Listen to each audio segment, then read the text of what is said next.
AVC, John here, Wednesday night. Got home from work at about 6 o'clock, got the train in from Birmingham, and had quite a long phone call from somebody I've not seen for a while. But then I went to check out what post had come today, and there was a parcel waiting for me, and it's this. And initially I thought it was going to be the new batch of Fruits de Mer singles, which I'd ordered some time ago, but I thought that's a bit early for those. And then I spotted the address. Well, firstly I spotted that it's from the US, and then I spotted Bret's name. This has come completely out of the blue. I don't know what it is. I took, obviously my name's still on there, I took Bret's address off. I just wasn't expecting it. He hasn't said, so thank you, Bret. What I'm going to do is a live opening. I've never done one before. Normally I'm too childish that I have to just get them open. But because I had a few things to do, not least we're going on holiday next week, and I've got to we're going to the Greek island of Rhodes actually, and I had to sort out the travel insurance and car hire and all that. So I've been doing that, and now I can sit down and do this. So I thought, well, I will video it, and if it doesn't come out right or I'm not happy with it, then I can just sort of do the standard thank you video. But first thing, I mean, there's a lot of comment recently about how much postage costs, and this has cost $31.55. Now, I was so excited when I saw this, but it's the generosity of well, Bret in this case, Bret in particular, but VCLT happens all the time, and it's such a great feature of the vinyl community, and it's just what it's about, people giving people things that they think they'd like to have. So anyway, I'm not going to talk anymore, I'm going to open it. I've got a standard opening implement here, not like Mark Mibbertube. I'm not going to get used a flamethrower or anything like that, just going to get it open. So let's see what we've got in here, and I might just have to do a bit of editing if it's a bit boring, but I'll keep talking while we're doing it. So when it's well packed, and then I'll go straight, and this is a 12, it's about 12 by 12 and then about an inch deep. So right, first thing we open, right, I'm not sure this is right. First thing, a bit of stiffening. That will be really used. And then, Bret knows me very well. The great thing about this is that this is Dancing in the Dark, and I have got this on 12 inch, but I haven't got the US version. It's the fact that, and when you're a collector, which I am, a Bruce Springsteen collector, that that means a lot. In fact, Bret sent me the 7-inch single of this before, I think. Yes, it was Bret that sent it, and I put it in the jukebox in last week, so there's that. And there's a great note there, which I'm going to read that in a moment. I don't want to read it now, I just enjoy reading it.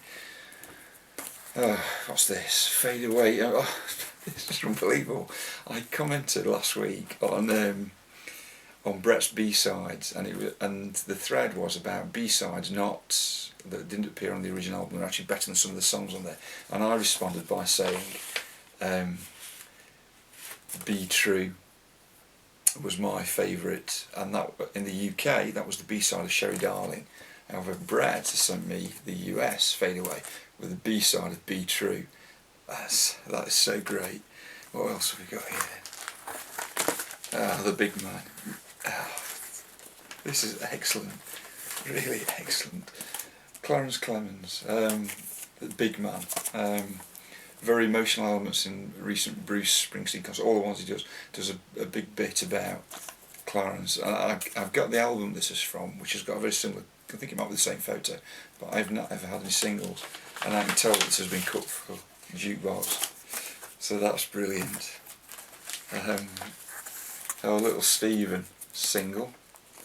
Well, it wasn't Little Stephen. Little Stephen was heavily involved in this. This is the Artists United Against Apartheid, Sun City, and I'm sure, I'd have to read up on that. I think Little Stephen was heavily involved in that. He might even have written the song. I'll have to check that, I don't know. I might put it underneath the video and check. Beat Movie. I haven't got this either. This is a very belated album by B Movie. After the band had effectively broken up, but I have been doing some dates, and only last week or the week before, my wife said, shall we go and try and see B Movie in London? which would have been easy not long ago because I was working there. But the thing behind this story is Paul Statham, who is on there. I think that's Paul. I think it's him. The Mist of Time. He used to live around the corner from me when I was a kid. He's about 2 years older, and his younger brother Glyn was in a year below me. So, and I have got like a greatest hits, but I've never had the album. And I did. The last time we went to London, I did pick up the 12-inch single of Remembrance Day and Nowhere Girl, and so that's great. I haven't got it, and I've wanted it for so long. What else have we got here? Blimey, this is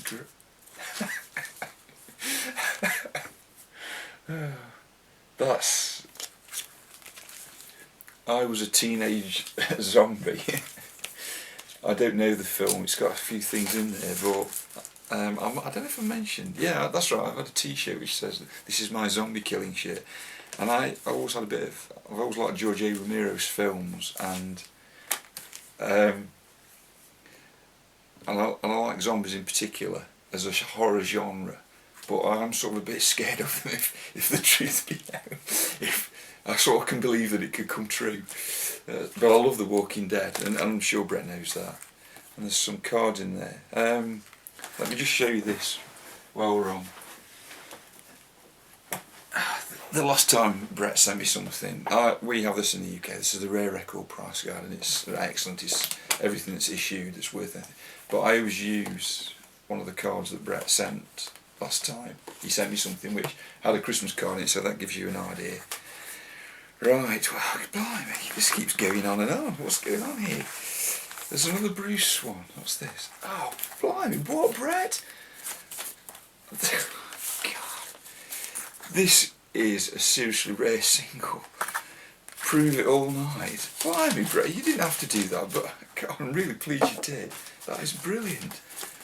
God. That's excellent. That is one of my top 5 favourite Bruce songs in concert or on radio. And some more here. What else have we got here? Right, the Record Room, and that's interesting. It's a band. I have to look into that. It doesn't mean anything to and the double A side of a demo of Santa Claus Is Coming to Town. From the In Harmony tour. I didn't know it. It's not been. This has definitely not been released in the UK as the main single, and this song is on the B side of My Hometown in the UK, and I think it is in the US. And Rob Elovox sent me a copy of that, and I've got that in the jukebox. But the reason I love Christmas music again. I think Bret's clocked that. What else? This might be. Oh, it's in the sleeve. It's in the sleeve. The last time I saw Clarence Clemens live was on the 22nd of December 2007, I think. It was the last time, or the second to last time. And with it being the 22nd of December, we were down in London, and they did this, and it was the only one time that I've ever seen the E Street Band perform Santa Claus. And the big man did his ho ho ho ho ho, dun dun dun dun dun, and he starts off. And the chimes. So, blimey, Bret, I love this. This is great. It was really exciting to come home and find it, and I'm really glad I videoed it. That's just some great stuff. Thanks, Bret. I really appreciate it. I'm over the moon with this package. The fact that somebody's thought about all these things, and somebody who I consider a very, very good friend now, that I met through the VC. Thanks, Bret. I really appreciate it, and you completely nailed it. Thanks.